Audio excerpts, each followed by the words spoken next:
Yes, guys, what is going on? It's Dan. How are we all doing on this very, very warm summer's evening in England? How are we all doing? How are we all doing? Right.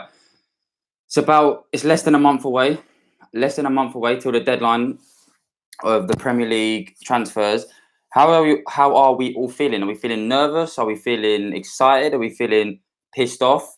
I know a lot of Man United fans are feeling very, very pissed off at the moment. And to be honest, they have every single right to be. It is now currently the 11th of July. The window has been open for nearly just under 2 months ish. And United have brought in two players. Now, two very good players, might I add, not based on their skill, but in regards to good for Man United. So the first one, Dan James, quick, young, raw winger from Swansea.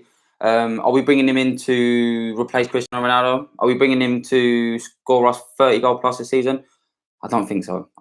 But he, to me, seems like what we can expect from what will usually be an Ole Gunnar Solskjaer type of signing, if you know what I mean. And since they've been in, obviously, United are all in Australia at the moment, Perth, I believe, for pre-season. And all of the news coming out of Perth regarding Dan James is positive. He's looked good in pre-season. He's looked quick. He's smashing all the fitness tests. And so to be fair, he's looking good. Are we expecting him to be a 20 goal a season player? No. Are we expecting him to come in and make an impact with his mentality and his potential? Yeah. I think it's fair to say we are, because at the end of the day, we got him cheap, but he was well sought after. And me personally, I do have big, high expectations for him. And the second player, Wan-Bissaka, obviously not a lot needs to be said. I'm getting a lot of people that I know, like good friends of mine, football fans, all saying like Wan-Bissaka is not a Manchester United player. We've done our dole, and I'm just like, keep talking, mate. It's just hate. It's just. By the way, can we have a little appreciation for the fade? Yeah, Barber is a magician. So I'm getting a lot of like bullshit people, and I'm like, mate, like, and they're going to me. He's got nothing going forward. He's got nothing. Yeah, fair enough. Don't get me wrong. We haven't seen a lot of him going forward, but most of the people are not aware of the fact that he actually used to be a winger, converted into a fullback, and then once in the fullback position, that's where he showed that, hang on a minute, we've got a defender here that can fucking do a good job. So and again, a lot of the clips that are coming out on YouTube and on the Man United website regarding like pre-season training and that, and they're looking good, they're looking sharp, and it's good to see. And obviously we had Solskjaer's press conference, I think it was yesterday, and I'll tell you what, Man United fans, right?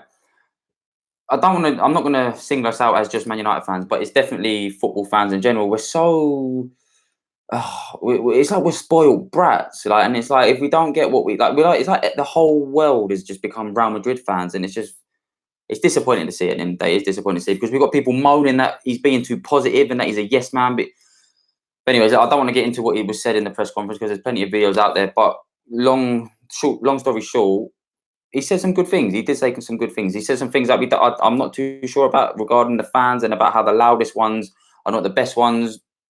I don't really know what he was getting on there, but he said some good things. He said good things about De Gea, and he done well in regards to what was said about Lukaku, Pogba, and a few of the other potential outs. So what I'm really here to talk to you about today, and if you are watching up to this point, big appreciation. We are a small channel. I am doing this on my own. I've got limited equipment, but I'm trying to create a platform here where fellow football fans, whether you support Man United, whether you support anyone else, can get together and have a good old chat about football. So yeah, give it a like, give us a subscribe, and give us a share if you fancy it. So yeah, Paul Pogba, right? This is the big news that's coming out at the moment, right? So obviously, I don't need to go into details in regards to what has happened with Paul Pogba over the last, say, 2 to 3 months, because quite frankly, as a Man United fan, it's been quite painful to experience. You've gone from obviously world-class, untouchable Paul Pogba and playing in the midfield for the first 10, 11, 12 games of Solskjaer's reign. Excuse me a second. You can't beat orange squash can you? You can't beat orange squash. So we went from that Pogba to Pogba that goes on international duty and says it'd be a dream to play under Zidane. And then we go from a Pogba that down tools and we lose back-to-back games against two regulated sides at the end of the season. Then we go to Pogba coming out and saying that he would like a new challenge. And then obviously we then hear that fat Mina Raiola, I don't want to say fat because there's nothing wrong. Like, I used to be very fat back in the day when I was at school. So, you know, I know it's not very nice, but he's a greedy bastard, isn't he? Who happens to be fat.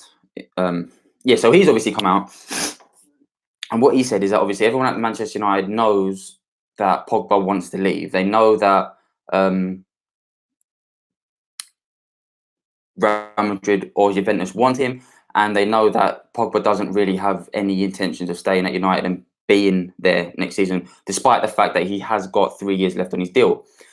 On top of that, what has apparently been said is that the reason being is because Pogba feels that he's he's not a part of a team that he felt like he was going to be joining. Obviously, under Jose Mourinho, you had Ibrahimovic, you had Bailly, Mkhitaryan.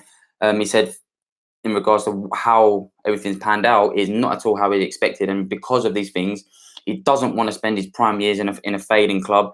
And obviously, that Pogba and Mina Raiola both agree on those things, and so it'd be best for the player to move elsewhere to Juventus or a Real Madrid, because he thinks that is the best for his career, where he's going to win things and etc. etc. And do you know what? When I first heard it, I was like, "Who the pickle is Paul Pogba? Who the pickle is Mina Raiola? I dare him. I fucking dare him." But then I thought to myself, he's right. He's actually right, because that first season Mourinho come in and we signed Ibrahimovic, Paul Pogba, Mkhitaryan, Eric Bailly. I honestly, hands up, I said, you know what, boys, we could win the league this year. You've got Jose Mourinho, you've got them 4 huge signings. Okay, maybe not win the league. We could win the league, but you know, we're gonna do second. You know, we're gonna be up there for the first time since Fergie. And then what happens? We finish 6th that season, and then the next season we obviously finished 2nd, but it was like a bit of sweet taste in your mouth because obviously City was so far ahead and whatnot. And then I thought, you know, he's right. Like, why? If you're Paul Pogba and, you know, you are clearly Manchester United's best player in regards to numbers and you know, okay, you're inconsistent, but who hasn't been inconsistent? Even David De Gea was inconsistent last season, you know, and I probably love De Gea more than I do my own girlfriend. Do you know what I mean? So, I hope she's not watching this.